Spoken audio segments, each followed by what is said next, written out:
respected chief guest, respected principal sir, teachers, parents, and all my dear friends. My name is Aditya Sahu. I am studying in class 8th.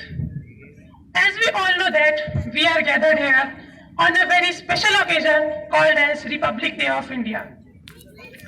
I would like to say a few words on Republic Day in front of you. First of all, I would like to say a lot of thanks to my teachers, as just because of them I got such a wonderful opportunity in my school to come on this stage and speak something about my beloved country on its great occasion of Republic Day. India is a self-governing country since 1947. We got freedom from British rule on 15th of August in 1947. So, we celebrate this day as Independence Day. However, on 26th of January, we celebrate Republic Day. The Constitution of India came into force on 26th of January in 1950.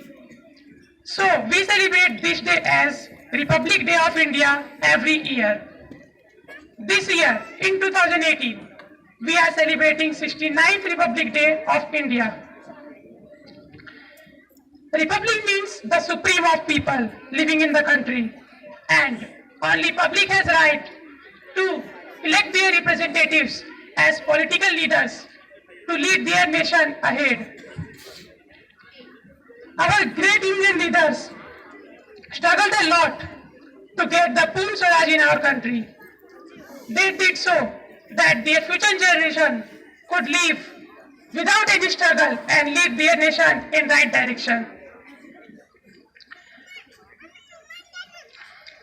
The names of our great Indian leaders and freedom fighters are Mahatma Gandhi, Bhagat Singh, Lala Lajpat Rai, Chandrasekhar Azad, Lal Bahadur Shastri, etc. We can never forget their sacrifices towards our country. We should remember them on such a great occasion and salute them. The Indian Government Act 1935 was replaced by Governing Document of India after the enforcement of the Constitution. The Constitution of India actually adopted on 26th of November in 1949 by Indian Constituent Assembly. However, implemented later in 1950 with the democratic government system declaring the country as independent republic.